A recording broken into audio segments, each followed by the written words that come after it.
सर्वप्रथम सर्वांना श्री स्वामी समर्थ. स्वामी महाराजांच्या कृपेने तुमच्या सर्व चांगल्या इच्छा पूर्ण होत ही स्वामींचरणी प्रार्थना करते आणि आजच्या व्हिडिओला सुरुवात करते. 27 ऑगस्ट 2026 गुरुवार दिवशी नारळी पौर्णिमा आलेली आहे. वर्षाची मोठी पौर्णिमा म्हणजे नारळी पौर्णिमा आलेली आहे. 27 ऑगस्टला सकाळी 9:08 ही श्रावण पौर्णिमा म्हणजेच नारळी पौर्णिमा प्रारंभ होत आहे आणि 28 ऑगस्टला सकाळी 9:57 ही पौर्णिमा तिथी समाप्त होत आहे. 28 ऑगस्टला सकाळी 9:57 ही पौर्णिमा तिथी समाप्त होत असली तरी पण ही पौर्णिमा तिथी सूर्योदय बघितलेली असल्यामुळे 28 तारखेला सुद्धा आपण श्रावण पौर्णिमा म्हणजेच राखी पौर्णिमेचा सण साजरा करणार आहोत. सूर्योदय जी बघते तिथी ती संपूर्ण दिवस मानली जाते असं शास्त्र सांगतं. म्हणून 28 तारखेला आपण राखी पौर्णिमेचा सण साजरा करणार आहोत. तर 27 ऑगस्ट आणि 28 ऑगस्ट दोन्ही दिवस जरी महिलांनो काही विशेष सेवा आपल्या घरात जर आपण केल्या, माता लक्ष्मीच्या सेवा, आपल्या कुलदेवीच्या सेवा, तर सोन्यासारखं फळ मिळेल. बघा, काही वेळा खूप अडीअडचणींना सामोरं जात असतो आपण. घराला प्रगतीला म्हणजे अडथळे येत असतात आपल्या मुलांच्या किंवा आपण कष्ट घेतो, हवं तसं फळ मिळत नाही. आपण बरेच विचार करून ठेवतो की असं करू तसं करू, पण त्यातून सुद्धा काही ना काही अडचणी अचानक निर्माण होतात. घरात पैसा येतो, टिकत नाही. काही ना काही अडीअडचणींना तुम्ही खूप सामोरे जात आहात. विनाकारण कोणी त्रास देत आहे, तुमचा काहीही संबंध नसताना तुम्हाला विनाकारण कोणी शत्रू त्रास देत आहे. तर श्रावण पौर्णिमा मोठी पौर्णिमा आहे. तुम्हाला विनाकारण त्रास देणारे शत्रूसुद्धा संपून जातील, म्हणजे त्यांचं शत्रुत्वसुद्धा नष्ट होऊन जाईल. कुणी नजरबाधा लावलेली असेल ती सुद्धा दूर होऊन जाईल आणि भरभरून प्रगती मिळेल तुम्हाला आणि माता लक्ष्मीची तुम्हाला विशेष कृपा आणि आशीर्वाद मिळण्याचाच हा दिवस आहे. तर पौर्णिमा तिथीत काही विशेष सेवा उपाय आवर्जून करायचे आहे आणि त्यातल्या त्यात गुरुवारी पौर्णिमा तिथी नारळी पौर्णिमा आल्याने हळदीचे काही उपाय महिलांनो आवर्जून करा. सोन्यासारखं सुख ऐश्वर्य तुमच्या घरात खेचून येईल आणि माता लक्ष्मीची कृपा तुम्हाला मिळवून देईल. तर उद्या गुरुवारी 27 तारखेला 9:08 ही पौर्णिमा तिथी प्रारंभ होत आहे. तुम्ही जर थोडंसं उशिरा आंघोळ करत असाल तर मग 9 वाजेपासून तुम्ही आंघोळीचा एक उपाय सर्वांनी जरूर करा. उद्या नाही जमला 27 तारखेला तर 28 तारखेला सुद्धा तुम्ही हाच उपाय करू शकता. तर काय करायचं आहे, आंघोळीचं पाणी घेताना तुम्ही त्यात थोडंसं गंगाजल टाकून घ्या आणि बारीकसा खडा तुरटीचा टाकायचा आहे. तुरटी इतकी प्रभावशाली ठरते की आपला चंद्र तर मजबूत करते, आपला गुरुग्रह शुक्र ग्रह मजबूत करते कुंडलीतील, आणि जे ग्रह दोष असतात किंवा विनाकारण शत्रू त्रास देत असतील, त्यांची नजरबाधा तुमच्या प्रगतीला होत असेल किंवा तुम्हाला खूप अडीअडचणींना म्हणजे सामोरं जावं लागत असेल तर संपूर्ण नष्ट होईल. त्या शत्रूचं शत्रुत्वसुद्धा नष्ट होईल. विनाकारण जर तुम्हाला त्रास कोणी देत असेल तर तुरटी आंघोळीच्या पाण्यात टाकून आंघोळ करा. तुमच्या कुलदेवीचं नामस्मरण करा किंवा तुम्ही ज्या देवांना मानतात त्यांचं नामस्मरण करा किमान 11 वेळा आणि आंघोळीच्या पाण्यात चिमूटभर तुरटी बारीक करून घ्या. थोडीशी एखादा खडा बारीकसा आंघोळीच्या पाण्यात टाका, थोडंसं गंगाजल टाका आणि मग आंघोळ करायची आहे. चांगले अनुभव येतील. तुरटी सगळी नकारात्मकता खेचून बाहेर काढते. तुम्हाला काही शारीरिक मानसिक त्रास देण्याचा कोणी प्रयत्न जरी करत असेल तर तो शत्रूसुद्धा नष्ट होईल असा हा प्रभावशाली उपाय आहे. पौर्णिमा तिथीत जेव्हा आपण तुरटीचे उपाय करतो ना तर खूप प्रभावी ठरतात. म्हणून तुरटीचे उपाय उद्या आवर्जून करा. आंघोळीच्या पाण्यात तुरटी टाकून द्या. त्याचबरोबर मुलांना नजरबाधा लागलेली असेल तर उद्या दिवसभरात केव्हाही अगदी रात्रीच्या 11-12 वाजेपर्यंत जरी मुलांना पूर्व पश्चिम उभं करून मुलांच्या डोक्यापासून पायापर्यंत एक तुरटीचा खडा ओवाळून घ्या, उतरवून घ्या आणि तुमच्या घराबाहेर चूल वगैरे असेल त्यात जरी जळायला टाकून दिला, लगेच क्षणात तुमच्या मुलांना लागलेली नजरबाधा उतरून जाईल. मुलं हसती खेळती प्रगतिशील राहतील. तुरटीचा हा उपाय कुटुंबातील इतर सदस्यांना पण करू शकता.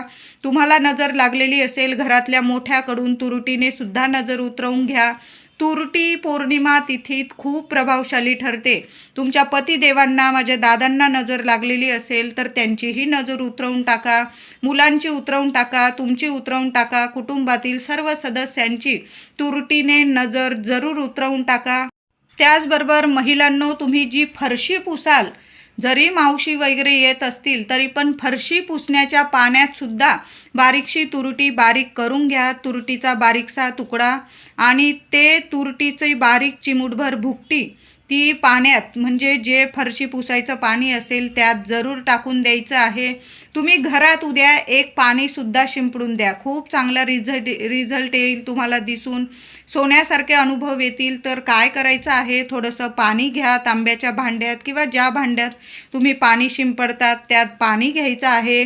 एक कापराचा तुकडा बारीक करून टाका, चिमूटभर हळद टाका, गंगाजल टाका, गोमूत्र टाका, गुलाबजल टाका आणि बारीकसा खडा तुरटीचा टाकायचा आहे. सर्व वस्तू नीट मिक्स करायच्या आहे. कळालं असेल माझ्या महिलांना, अगदी साधे सोपे उपाय आहे, पण घरात इतके चमत्कारिक तुम्हाला अनुभव येतील. तुम्हीच मला कमेंट करून सांगाल की ताई चांगले अनुभव आलेले आहे. तुमच्या प्रगतीतले अडथळेसुद्धा दूर होतील. कुणाची नजरबाधा घराला, तुमच्या उंबरठ्याला झाली असेल तर कुठलीच नजरबाधा तुमच्या उंबरठ्यावर टिकणार नाही. असे हे प्रभावशाली उपाय आहे. तुरटी खूप खास करून तुम्हाला पौर्णिमा तिथीत चांगले रिझल्ट देऊन जाईल. म्हणून तुरटी घ्या, पाण्यात टाका. तुरटी, गुलाबजल, गंगाजल, गोमूत्र, हळद, एक कापराचा तुकडा, सर्व वस्तू एकत्र करून ते पाणी संपूर्ण घरात शिंपडून द्या. स्प्रे बॉटल असेल, स्प्रेने जरी शिंपडून दिलं, कान्या कोपऱ्यात, अंगणात जरी शिंपडलं, तुमचा मोठा बंगला वगैरे आहे चालेल. उंबरठ्यावर तर आवर्जून शिंपडा, उंबरठा स्वच्छ पुसून घ्या. हळदीचं लेपन उद्या प्रत्येक महिलेने आपल्या घराच्या उंबरठ्यावर हळदीचं लेपन जरूर करा. आणि 5 पानं आंब्यांची घ्यायची आहे. सकाळी उपाय करा. आता समजा 27 तारखेला तुम्हाला नाही उपाय करता आला तर हाच उपाय, हे सर्व उपाय जे मी तुरटीचे सांगितलेले आहे, तुम्ही 27 तारखेलाही करू शकता, 28 तारखेलाही करू शकता. दोन्ही दिवस केले तर अतिशय उत्तम. नाही जमलं, रक्षाबंधनाचा मोठा सण आहे, तुम्हाला बाहेरगावी जावं वगैरे लागलं, किमान एक दिवस तरी पौर्णिमा तिथीत जरूर करा. आंब्याची 5 पानं घ्यायची आहे. 5 घ्या, 11 घ्या, 21 घ्या, 21 घ्या, तुमच्यावर आहे. तुमच्याकडं जेवढी आंब्याची पानं असेल स्वच्छ धुवून घ्या, पुसून घ्या. प्रत्येक आंब्याच्या पानाला हळदी कुंकवाचं बोट लावायचं आहे. घराच्या गृहलक्ष्मीने हा उपाय करा. आता महिलांना काही 4 दिवस वगैरे मासिक धर्माचा प्रॉब्लेम असेल, माझ्या दादांनी जरी ही सेवा केली चालेल. मुलं मोठी असेल, मुलांकडून करून घ्या, काहीही हरकत नाही. प्रत्येक आंब्याच्या पानाला हळदी कुंकवाचं बोट लावायचं आहे. ओम नमो भगवते वासुदेवाय नमः, ओम श्रीम नमः. लक्ष्मी नारायणांचा मंत्र जपा आणि आंब्याच्या पानांना हळदी कुंकवाचं बोट लावून ती आंब्याची डहाळी आपल्या घराच्या मुख्य दरवाजावर तुम्हाला लावून द्यायची आहे. तुम्ही जर तोरण बनवून लावत असाल तर अतिशय उत्तम. नाही जमलं, साधं 5 पानं जरी लावले तुम्ही, हे पानं म्हणजे अगदी पवित्र झालेले आहे. लक्ष्मी नारायणांचा आशीर्वाद आहे आपल्या घरादाराला. म्हणून असे 5 आंब्याचे पानं, एक आंब्याची डहाळी आपल्या मुख्य दरवाजावर जरूर लावा महिलांनो. इतके सोन्यासारखे अनुभव येतील तुम्हाला. तुमच्या घरात सर्व शुभ मंगल गोष्टी घडून येईल. पैसा येऊ लागेल, टिकू लागेल. लक्ष्मी इतकी प्रसन्न होईल तुमच्या घरावर. जी व्यक्ती पौर्णिमा तिथीत किंवा अमावस्या तिथीत किंवा सण वार असेल तेव्हा आंब्याच्या पानांचा हा उपाय करते ना, तिथे लक्ष्मी कायम प्रसन्न राहते. म्हणून आंब्याच्या पानांचा हा उपाय, श्रावण पौर्णिमा वर्षाची मोठी पौर्णिमा आहे, आवर्जून उपाय करा. तुम्हाला सत्यनारायणाची महापूजा करायची असेल तर दिवसभरात केव्हाही करू शकता. ब्राह्मणाकडून चांगला शुभ मुहूर्त काढून घ्या. फक्त राहुकाळ वगैरे टाळून द्या. तुम्हाला ब्राह्मण दादा सांगतीलच तुम्हाला कोणत्या काळात कोणत्या वेळात पूजा करायची. उद्याचा दिवस संपूर्ण शुभ आहे. तुम्ही शुक्रवारी सुद्धा सूर्योदय बघितलेली तिथी असणार आहे. शुक्रवार सुद्धा छान आहे. वरद लक्ष्मी व्रत लक्ष्मी नारायणांची एकत्र सेवा तुमच्या घरात होईल. ते घर किती पवित्र असेल तुम्हीच विचार करा. वरद लक्ष्मी व्रत आलेलं आहे. राखी पौर्णिमा, श्रावण पौर्णिमा, शुक्रवारी सुद्धा तुम्ही तुमच्या घरात सत्यनारायणाची महापूजा करू शकता. किंवा तुम्ही रक्षाबंधन आहे, तुम्हाला बाहेर गावी जायचं, मग गुरुवारी 27 तारखेला तर संपूर्ण दिवस रात्र ही पौर्णिमा तिथीच आहे. तुम्ही दोन्ही दिवस सत्यनारायणाची महापूजा आपल्या घरात जरूर करू शकता. उद्या गुरुवार, आपला उंबरठा तर आपण सजवणारच आहोत छान महिलांनो. तुळशी माऊलीला सुद्धा चिमूटभर हळद, हळदी, कुंकू, फुलं, अक्षता वाहून तुळशीची सुद्धा मनोभावे श्रद्धेने पूजा करा. लक्ष्मी नारायण तर प्रसन्न होतील. तुळशी माऊली सुद्धा तुम्हाला भरभरून आशीर्वाद देतील. घरात मंगल कार्य घडत नसतील, मुलं मुली मोठे झालेले आहे लग्नासारखे, त्यांच्या विवाहात लग्नात कार्यात अडीअडचणी येत असतील, कुंडलीत काही दोष दाखवत असतील किंवा येत आहे स्थळं पण काही ना काही अडीअडचणी येऊन कुंडली जमत नाही, तर अशा मुलीने सुद्धा उद्या तुळशी माऊली समोर उभं राहून ओम नमो भगवते वासुदेवाय नमः किमान 21 वेळा मंत्र जपा. लक्ष्मी नारायणांना, तुळशी माऊलीला प्रार्थना करा. तुमच्या मनातली इच्छा बोलून दाखवा. आई वडिलांनी जरी सेवा केला, मुलं मुली नसतील घरी वगैरे, ऑफिसला गेलेले असतील किंवा कॉलेजला वगैरे, तर आई वडिलांनी जरी तुळशी मातेची सेवा केली, ओम नमो भगवते वासुदेवाय नमः या मंत्राचा जप करा. तुळशीला हळद अर्पण करा. हळदी, कुंकू, फुलं, अक्षता वाहून तुळशीची मनोभावे पूजा करा. एक दिवा तुळशीजवळ तुपाचा लावा. मुख्य दाराशी सुद्धा तुपाचा दिवा लावा. तुम्ही आता तुपाचा नसेल लावत, तेलाचा लावा, पण सकाळी पौर्णिमा तिथीत मुख्य दाराशी सुद्धा दार इतकं सजवा छान की माता लक्ष्मी धावत आली पाहिजे आणि तुमचा उंबरठा सोडून कधीच बाहेर गेली नाही पाहिजे. अशा पद्धतीने आपलं घर दार इतकं स्वच्छ आणि इतकं प्रसन्न ठेवा. महिलांनो, दोन्ही वेळा कापूर जाळा, दोन्ही वेळा धूप करा. आपल्या घरात इतकं सुंदर प्रसन्न वातावरण करा. गुरुवार आणि शुक्रवार माता लक्ष्मीच्या सेवेसाठी खास असतात, म्हणून खूप छान सेवा करायची आहे. आणि दोन्ही वेळेला मुख्य दाराशी दिवे जरूर लावा. आणि दिव्यांमध्ये दोन्ही वेळेला थोडासा कापराचा तुकडा, आणि जेव्हा मुख्य दाराशी तुम्ही दिवा लावाल ना, त्या दिव्यात 2 लवंग जरूर टाका. आपल्या देवघरात सुद्धा देवांची छान अभिषेक करून पूजा करा. देवांना पंचामृताने अभिषेक करा उद्या, किंवा गाईच्या दुधाने करू शकता तुम्ही. स्वच्छ पाण्याने, दुधाने किंवा पंचामृताने, पुन्हा स्वच्छ पाण्याने छान अशी तांदळाच्या राशीवर किंवा फुलांच्या राशींवर देवांची स्थापना करा. गणपती बाप्पाला दुर्वा, महादेवांना बेलपत्र अर्पण करा. बाळकृष्णांना तुळस अर्पण करा. देवघरात माता लक्ष्मीची मूर्ती आहे, देवी आईला कुंकुमार्चन करा. लाल गुलाबाचं किंवा कमळाचं फूल अर्पण करा. एखादी वेणी अर्पण करा. कुलदेवीचा फोटो असेल, टाक असेल, देवी आईला छान वेणी, एखादं लाल फूल अर्पण करा. त्याचबरोबर उद्या मंगल कलशाची स्थापना सुद्धा महिलांनो करून घ्या. उद्या सुंदर दिवस आहे, गुरुवार आलेला आहे. घरात मंगल कलश, तुम्हाला नारळ बदलायचा असेल तुम्ही बदलू शकता. चांगला नारळ आहे, स्वच्छ धुवून घ्या. मंगल कलश स्वच्छ धुवून घ्या. स्वच्छ पाणी भरा. 1 रुपयाचं नाणं, सुपारी, हळदी, कुंकू, एखादं फूल, थोड्याशा दुर्वा घाला कलशामध्ये. 5 आंब्याची पानं किंवा विड्याची 5 पानं ठेवा कलशावर. कलशाच्या अष्टदिशांनी माता लक्ष्मीची, अष्टरूपी महालक्ष्मीची नावं रूप पठण करत बोलत अष्टदिशांनी कलशाला हळदी कुंकवाची बोट लावा. किंवा तुम्ही कलशावर स्वस्तिक काढत असाल, स्वस्तिक काढा हळदी कुंकू ओलं करून. कलशावर 5 आंब्याची पानं किंवा विड्याची पानं ठेवल्यानंतर 1 नारळ, शेंडी वर आली पाहिजे, पाणीदार नारळ घ्या, त्याला हळदी कुंकू लावा. छान असा मळवट जसा भरतो आपण देवी आईचा, तसा नारळाला सुद्धा हळदी कुंकू लावा. आणि मंगल कलशाची स्थापना छान छोटीशी तांदळाची रास करा. त्यावर मंगल कलशाची स्थापना, तुमच्या कुलस्वामिनीचं नामस्मरण करा. मंत्र जपा. ओम कुलदेवताय नमः, ओम श्रीम नमः मंत्र जपा. आणि आपल्या देवघरात देवी आईच्या उजव्या बाजूला मंगल कलशाची स्थापना जरूर करा. किती सुंदर सोन्यासारखे अनुभव येतील तुम्हाला. उद्या देवघरात देवी आईला कुंकुमार्चन 11 वेळा करा, 21 वेळा करा. पण आपल्या कुलदेवीचा टाक असेल, फोटो असेल, माता लक्ष्मीची मूर्ती, श्रीयंत्र असेल, 11 वेळा 21 वेळा ओम श्रीम नमः ओम श्रीम नमः या मंत्राचा जप करत करत आपण देवी आईला कुंकुमार्चन जरूर करा. मोठी पौर्णिमा आहे महिलांनो, सेवा अजिबात चुकवू नका. 1000 पटीने फळ मिळणार आहे.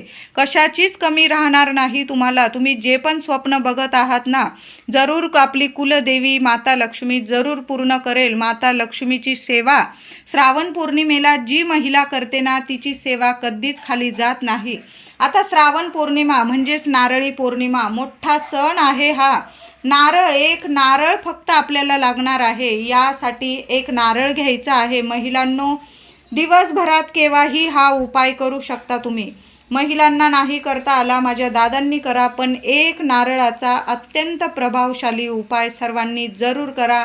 घराची इडापिडा जाणारा हा उपाय आहे.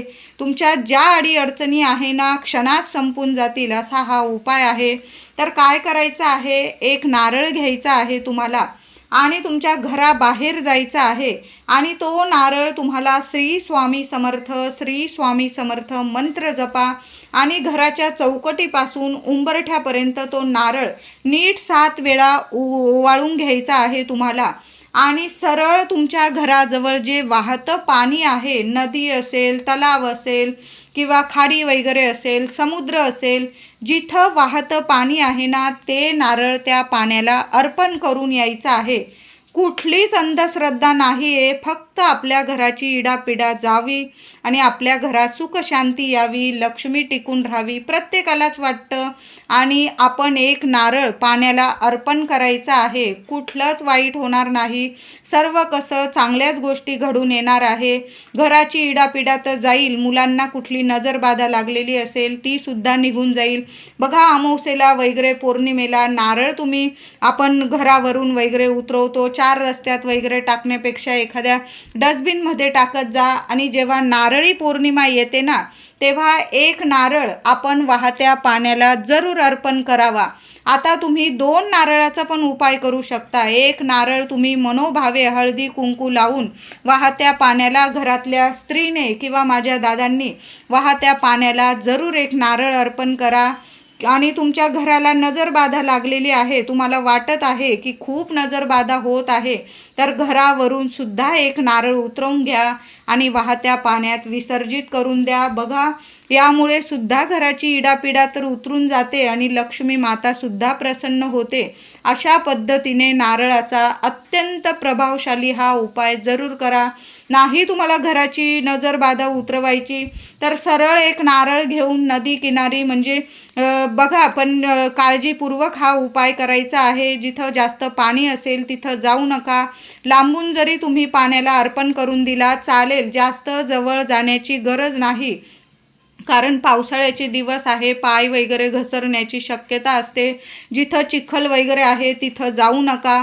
लांबून उपाय करा किंवा तिथं कुणी असेल तर त्यांच्या हातात देऊन दिला तुम्ही आणि वाहत्या पाण्यात त्यांनी विसर्जित करून दिला, तो नारळ अर्पण करून दिला तरीही चालेल. लांबून हा उपाय करायचा आहे सर्वांनी, पण नारळाचा उपाय जरूर करा. गुरुवार आणि नारळी पौर्णिमा. महिलांनो, संध्याकाळी एक वस्तू कापरासोबत जाळायची आहे. तुमच्याकडं जर नारळ फोडलेल्या करवंट्या असतील, सर्वांकडेच असतात, आपण नारळ भाजीला वगैरे वापरतो, करवंट्या सांभाळून ठेवतो. म्हणजे काही धुनी वगैरे करायची असेल, कापूर धूप करायचा असेल तर बऱ्याचशा माझ्या महिला जरूर कापूर धूप करताना या करवंट्यांचा उपाय करता. आता नसेल तर साधा कापूर जरी जाळला तुम्ही चालेल, पण करवंट्या असतील नारळाच्या तर ज्या भांड्यात कापूर जाळतात त्यात एक करवंटी छान अशी जाळून घ्या थोडीशी आणि त्यावर भीमसेन कापूर जाळायचा आहे. त्यावर 5 लवंगा चांगल्या फुलाच्या बघून घ्या. थोडी पिवळी मोहरी असेल तर आवर्जून त्यात टाका. प्रथम देवांना तो कापूर धूप दाखवा, नंतर संपूर्ण घरात तो कापूर धूप तुम्हाला पसरवायचा आहे. अगदी अंगणात जरी थोडासा फिरवला ना चालेल. तुमच्या घराची इडापिडा, नजरबाधा, वास्तुदोष, पितृदोष, मुलांना काही ग्रहदोष असतील, कुटुंबात कोणाला आजारपण वगैरे किंवा नजरबाधा लागलेली असेल, संपूर्ण निवारण होईल. सुंदर उपाय आहे. सर्व महिलांनी उद्या कापूरसोबत या 2 वस्तू जरूर जाळा. पिवळी मोहरी मिळून जाईल तुम्हाला पूजेच्या दुकानामध्ये. थोडी चिमूटभर टाकली तरीही चालेल. शास्त्रानुसार आपण कापूरसोबत जेव्हा पिवळी मोहरी जाळतो ना आणि गुरुवारी जाळतो ना, तर भगवान श्री हरी विष्णू तर प्रसन्न होतात.